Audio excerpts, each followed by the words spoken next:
So, what do we have here? Today we got, does the blank make people disappear? Blank spy reveals lad Bible stories. Thank you guys for tuning in. Without further ado, let's get it! Does the CIA listen through our phones and laptop cameras? Yes. I hate to say it. They can take over your smart television and turn the speaker into a microphone so that they can listen to what's being said in the room even when the TV is turned off. That is some creepy shit. I like this type of stuff. Hello, I'm John Kiriakou. I'm a former CIA counterterrorism officer. I just started watching his former senior videos. Investigator for the U.S. Senate Committee on Foreign Relations, and I'm here today to answer questions from the Honesty Box.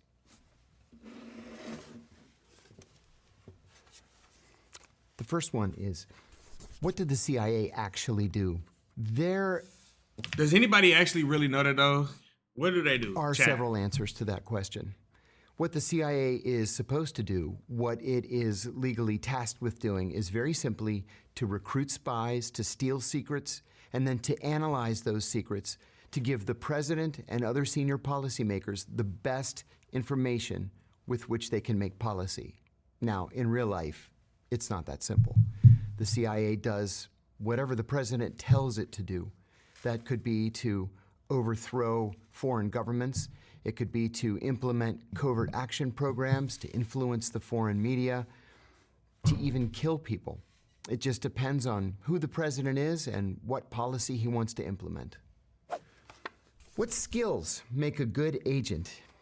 You might be surprised by the answer, actually. The CIA, when it recruits spies, when it recruits operations officers, doesn't necessarily look for the big, buff guy who works out, every day or 6 days a week.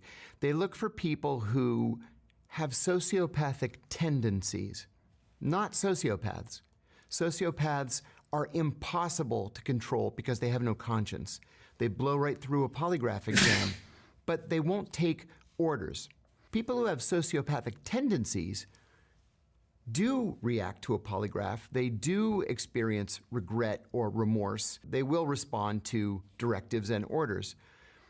I'll give you an example. When I first was recruited by the CIA, I was asked in a group of new hires what we would do if we got a cable from CIA headquarters ordering us to collect information on the Indonesian economy. You recruit the Indonesian economic secretary, you make him your best friend, you spend money on him, your wives become friends, you vacation together, but you learn that he is just not recruitable.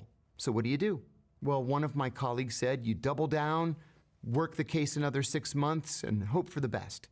A second colleague said, maybe you work it through your wives, maybe your wife can convince his wife to give you the information. I raised my hand and I said, you break into the Indonesian embassy and you steal it.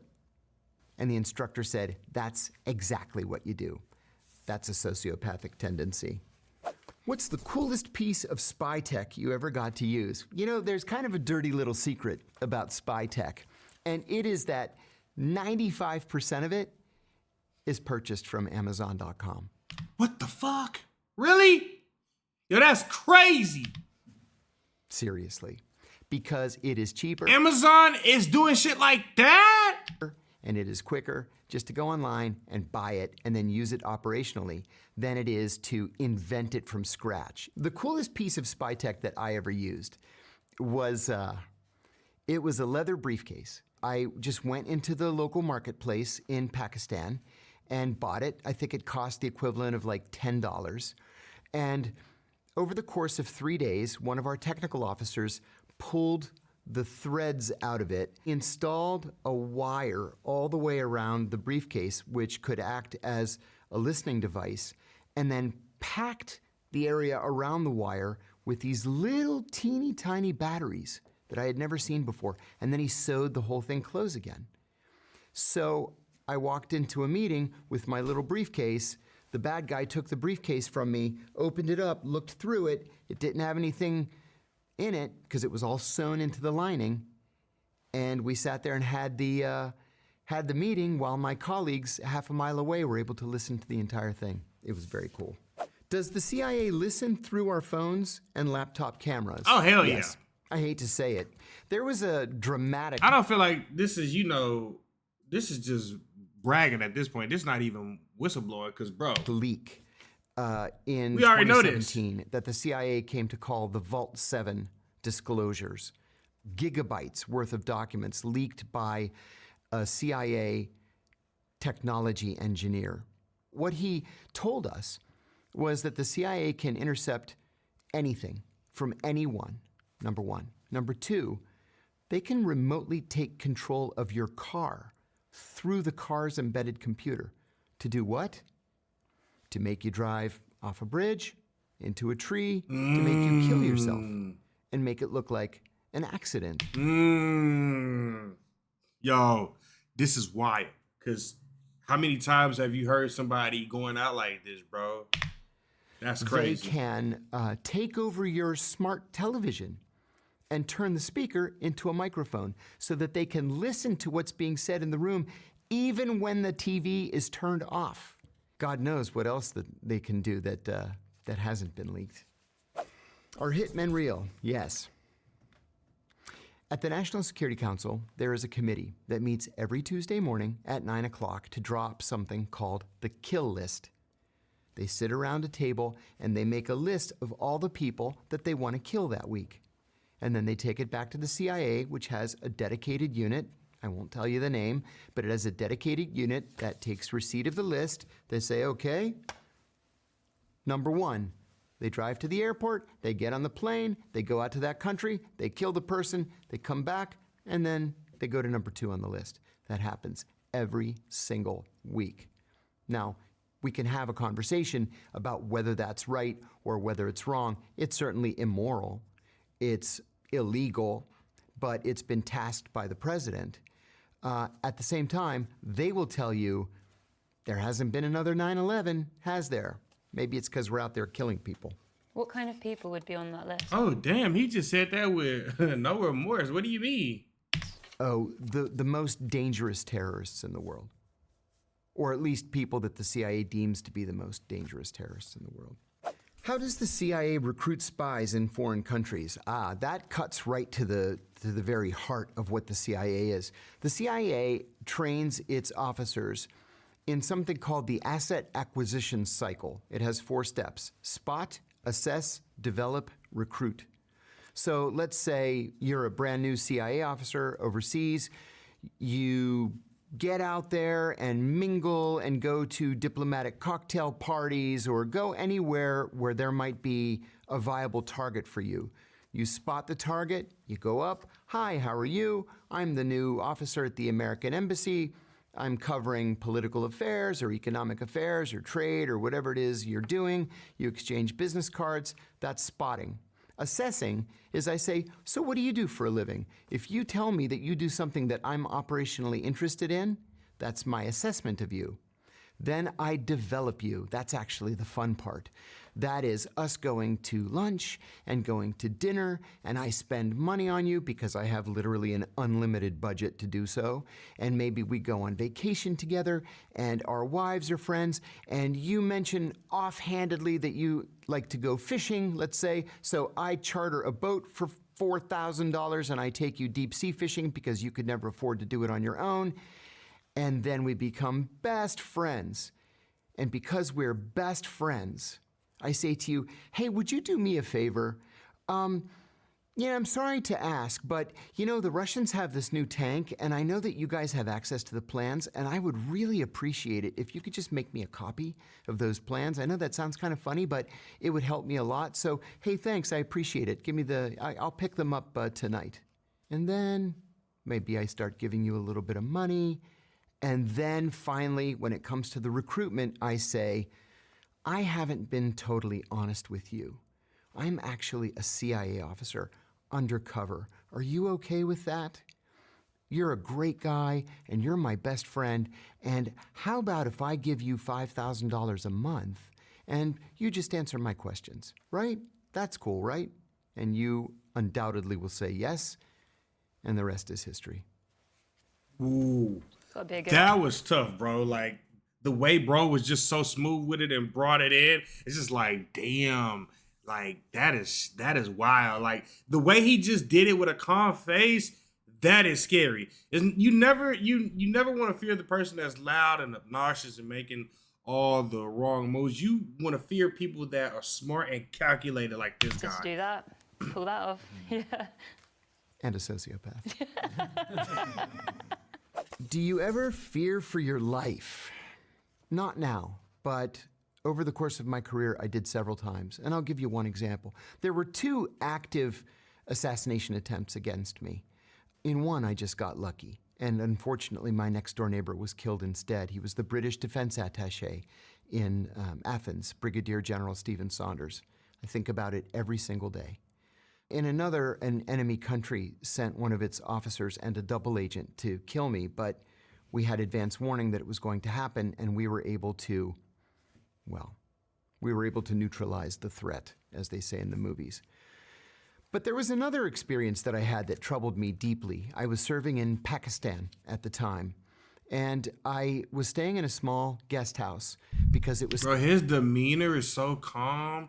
You would not expect him to be like this. You get what I'm safer saying? than a big hotel. Sure enough, the big hotel was blown up and 45 people were killed while I was living there.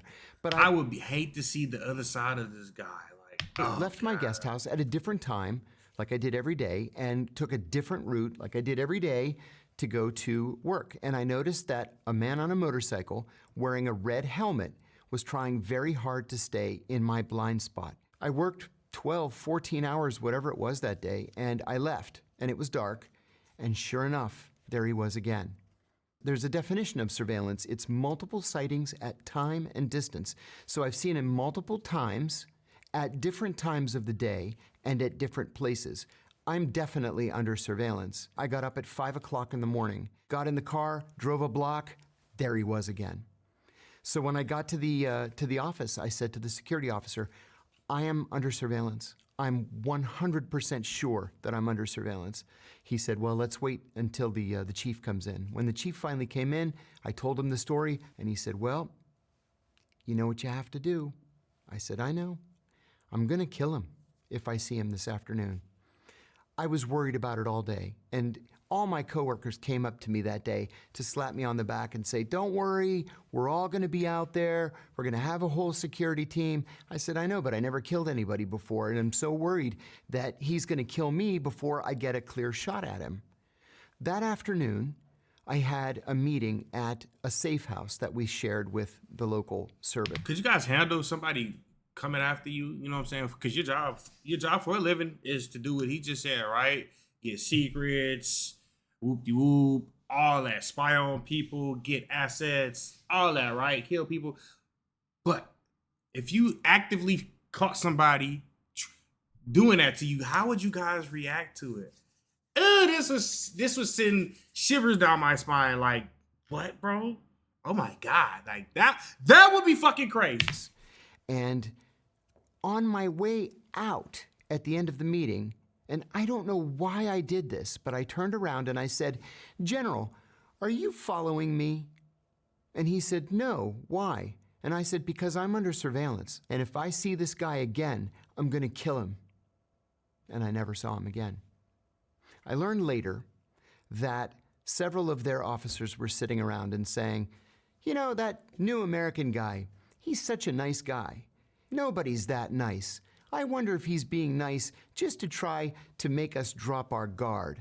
And they decided to put the worst surveillance officer in their entire intelligence service on me. Ooh. And if I hadn't said something that afternoon, he would be in the ground today. Does Trump have the UK and Europe's back? No. He doesn't. Bro was just straight and brutally honest. He's sitting up. When we hear from journalists or political figures that Donald Trump doesn't like the Europeans, he doesn't like NATO, he doesn't like the European Union, we should take the man at his word. I don't think he does have Europe's back, or even the UK's back. When he says America first, he means America first, whatever that means. He has an idea in his own mind. but I don't think he cares one whit about Europe. Which film or TV series portrays spy work the most accurately? Great question. I will tell you that at the CIA... The Blacklist. It's gotta be The Blacklist, because The Blacklist, one of the greatest shows ever. If you have not watched The Blacklist, you have to go on Netflix and watch it. What is it, like 12 episodes, 22... No, it's 12 seasons, 22 episodes in each season. And each episode is like an hour long. TheBomb.com. We watch every single spy movie and spy series. All of us do. I'm proud to say that I have been the script advisor on The Bourne Ultimatum, on Kill the Messenger, on True Lies, and on Burn Notice. We love this kind of thing. Most of them have nothing whatsoever to do with the reality of the CIA, except a couple. In terms of TV, Homeland. Wow. They got it right. The only thing that they got wrong was if you go crazy, they send you to the hospital until you're not crazy anymore. In movies, there was a movie that came out in 2004 called The Recruit.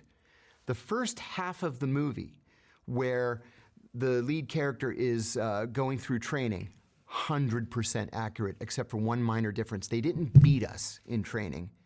Everything else that he went through, we went through it in spades. Most other movies, Hold on, what did you say? 2004 called The Recruit. The first half of the movie, where the lead character is going through training, 100% accurate, except for one minor difference. They didn't beat us in training. Everything else that he went through, we went through it in spades. Most other movies, stinkers. And listen, just as a general rule, if somebody calls the CIA the company, turn it off. Is social media the biggest intelligence gathering tool today? It is absolutely one of them, yes. You know, I was always amazed when I was at the CIA at how targets, legitimate intelligence targets, would literally put their entire lives on LinkedIn and Facebook. Incredible. You don't even have to do any research. They lay it all out right there on the screen for you.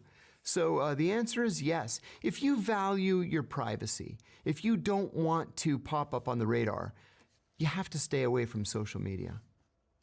What was 9/11's impact on the world? You know, I was in the CIA's headquarters on the morning of 9/11. Well, we knew we were at war. And one of the first thoughts that I had that morning was, does Osama bin Laden have any idea what he's done? Does he have any idea how many people are going to die? We all knew what the American response was going to be. It was going to be merciless. The question is, what was 9/11's impact on the world? It was dramatic and lasting. We're almost 24 years after the 9/11 attacks, and we still can't go through airports with our shoes on. Untold trillions of dollars have been spent on counterterrorism and defense, and that is probably never going to change. Why are there so many wars in 2025? Well, because of resources. That's just common knowledge right there. Resources. You know what I'm saying? When you look at why we go to war, it's normally going to be for two things: oil, and I'm not going to say the other, but we know what it is. If you know, you know. If you don't know, you're going to have to figure it out. Do you want my real answer or do you want my diplomatic answer? My real answer is the U.S. has a defense budget that is bigger than the next 8 largest countries combined. After 9/11, the U.S. entered into something like a permanent wartime economy, where if we didn't have a war to fight and to finance, we would actually go into recession. Now, we see ourselves as the world's peacekeepers. In many cases, we're not. We tend to be places where we're not wanted or welcome, and we end up forgetting to leave. There's an old joke inside the CIA about Iran. Like, why would Iran put its country right in the middle of all of our military bases? There you have it. Why are there so many wars? It's because the U.S. has an activist foreign policy, and sometimes we make friends on the wrong side of issues. Can the CIA make someone disappear without a trace? You bet they can, and they do all the time. In the immediate aftermath of the 9/11 attacks, the CIA created, for example, an archipelago of secret prisons, and they would just disappear people. We would capture people in al-Qaeda safe houses, for example, let's say in Pakistan or Afghanistan, and we would ship them off to these secret prisons. And when I say secret prisons, I mean in many cases they were so secret that even the presidents and prime ministers of the countries where the prisons were based didn't know that there were secret CIA prisons in their countries. So the CIA can make people disappear in that respect. They can kill people and just bury them, in some crazy foreign land and nobody would ever know. But if you're a CIA officer, or better yet, let's say you're a KGB officer and you want to defect, the CIA will give you a completely new identity, more money than you can ever count, and you and your family can live happily ever after, under the name John Smith, and nobody would be the wiser. How does the USA track terrorist threats? They use something called the terrorist matrix. What the fuck is that? It's also called all-source intelligence. Believe it or not, members of terrorist groups actually give press interviews in which they telegraph what they're going to do in their next attack. That's one way, the media. Electronic surveillance. It could be intercepting cell phones, intercepting emails, intercepting encoded messages, even intercepting messages from game platforms. We have satellites that track these things. We have spies providing what's called HUMINT, short for human intelligence. So you use literally every source at your dispense and put this matrix together to try to disrupt that next attack. Can you be a spy and have a moral compass? What a great question that is. What did you say? And put this matrix together to try to disrupt that next attack. Can you be a spy and have a moral compass? What a great question that is. I'm going to say yes because I had a moral compass. It cost me my freedom. It cost me my job. It cost me my family. But it was worth it. There are some things that you are tasked to do as a CIA counterintelligence officer that you just have to say no to. There are some things that are so immoral, so unethical, in many cases so illegal, that you just should not do it. What is the most controversial thing you've worked on or heard about? It has to be the torture program. I went to prison for 23 months for going public with the CIA's torture program. I went on ABC News in the United States in December of 2007, and I said three things. I said the CIA was torturing its prisoners. I said that torture was official U.S. government policy. And I said that the policy had been personally approved by the president himself. The FBI investigated me. They determined I had not committed a crime.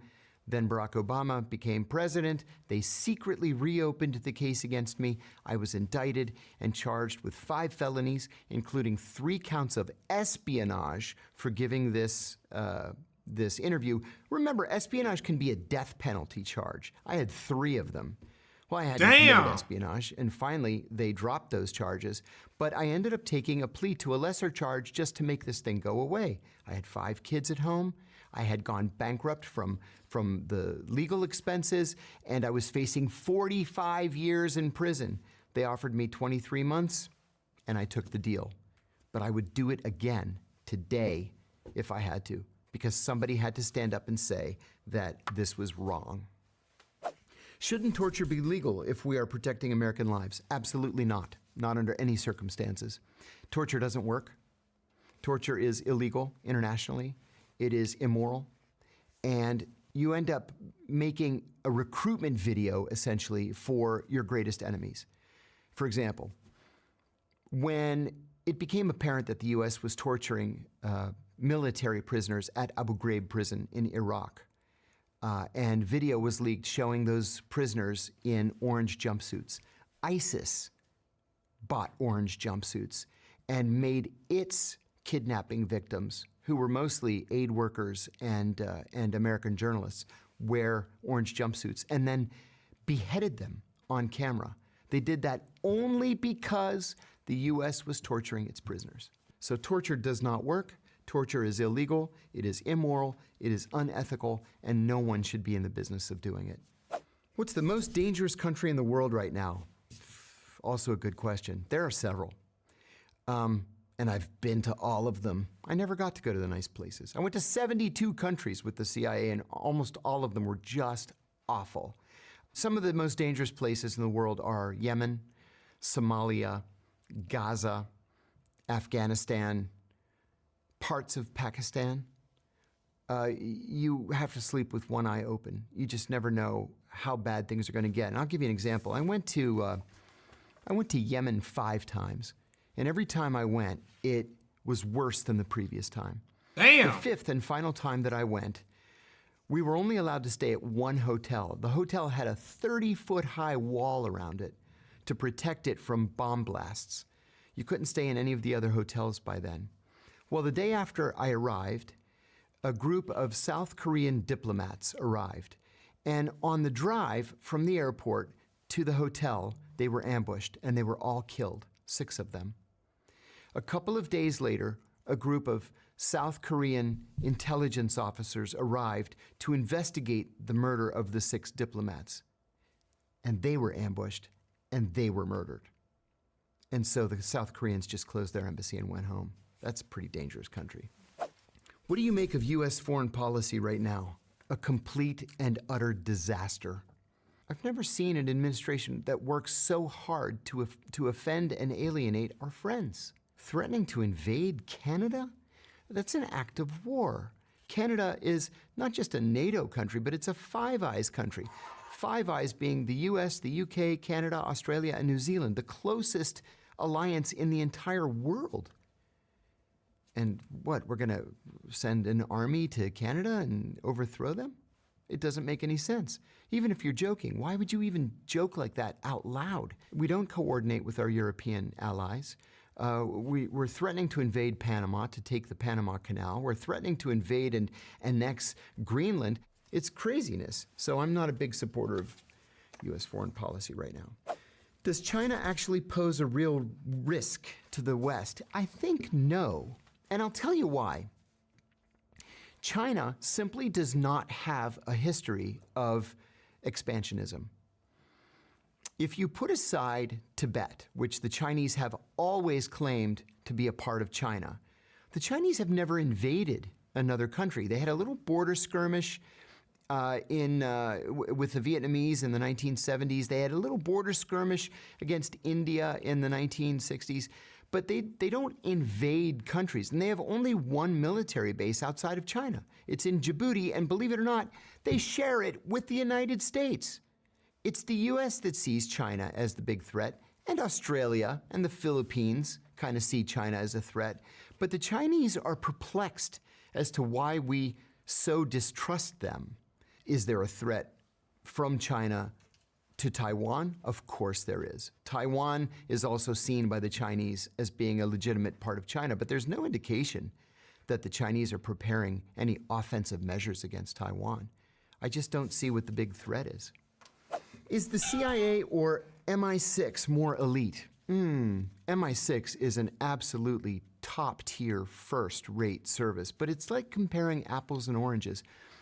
At the CIA, we used to say how much we wished we could be like MI6, because MI6 is small and it's lean, and when they decide to do something, by God, they go out and do it.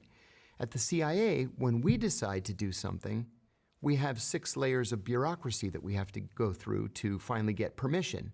And then the attorneys get involved, and then you have to send it to the president, and then he has to sign it or change it or reject it or do whatever it is he has to do. They don't have that kind of a problem at MI6. They just report directly to the prime minister, and they can get things done. The CIA has a budget that absolutely dwarfs the MI6 budget, and we have our own, high-level technology budget, satellites and spy planes and all kinds of crazy things. So they're both great services, but they're different at the same time. Are sleeper agents real? Yes, they are. And the country that is the best at using sleeper agents is Russia. The United States doesn't have a program of sleeper agents, and I'm frankly unaware of any Western intelligence service that has sleeper agents or that uses sleeper agents. The Russians have an army of sleeper agents. In fact, just in the last 2 or 3 years, a group of Russian sleeper agents in Northern Virginia, including one in my neighborhood, were disrupted and arrested. So what a sleeper agent is somebody who is trained as an intelligence officer, who is then sent to the United States or the UK or Brazil or Paris or wherever, and told to just get a job, any job, and be a national of that country. And so you've got people who, in the case of what happened in Washington recently, one was an elementary school teacher, and one worked for an airline.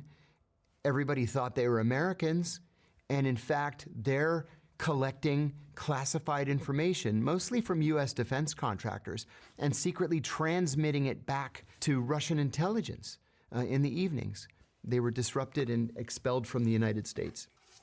Is chief of disguise a real job? You bet it is. They have the most fun in the world. On the day... Bro, that's gotta be the funnest job in the fucking world, bro. The chief of disguise. Like, have you guys watched Lupin on Netflix? If you don't, check it out. It's one of my favorite movies. Lupin, oh God, this just, oh yeah. That I got hired, I was sitting with 2 other brand new officers, and I sat down, I said, "Hi, my name's John. It's nice to meet you both." They said, "What are you gonna do here at the agency?" I said, "I'm gonna be an intelligence officer. I have degrees in Middle Eastern studies. What are you guys gonna do?" The woman said to me, "Oh, I just graduated from the Falls Church, Virginia Academy of Beauty." Academy of Beauty. She ended up becoming a master disguise maker. And the guy on my left was a cartoonist for his college newspaper. He drew a little cartoon that was very popular. He became a master forger. So it doesn't really matter what your background is. If you're good at it, there's a place for you at the CIA. And many of those places are working for the director of disguise. What made you decide to blow the whistle? It's very brave. Thank you. You know, at the CIA, we are trained to believe that everything in life is a shade of gray. And that is just simply not true. Some things are black and white. They're right or wrong. And the United States has laws that ban torture. We have the Federal Torture Act of 1946. We are not just signatories to the United Nations Convention Against Torture. We wrote the United Nations Convention Against Torture. Damn. In 1946, the United States executed Japanese soldiers who waterboarded American POWs. In 1968, an American soldier waterboarded a North Vietnamese prisoner and was given 20 years at hard labor in a military prison after being convicted of torture. The law never changed. So how is it then that from 2002 to 2005, torture was somehow magically legal? It wasn't legal. We were committing crimes against humanity. And so it was something that I having known the details, I couldn't sleep at night. And I believed, and in retrospect, I was right, that the American people had a right to know what their government was doing in their name. And I'm proud to say that because of my revelations, the McCain-Feinstein Amendment was passed into law, and it formally and permanently banned torture. Have you investigated any of us before this shoot? Yo, that's crazy. That's crazy. Thank you guys for tuning in. Shout out to all my supporters. I love you. If you guys want more content like this from me, please send me the videos, tag me, do something. I will. This is my lane right here for sure. You know what I'm saying? But thank you guys for tuning in. Shout out to all my supporters. I love you, and that's it, baby. We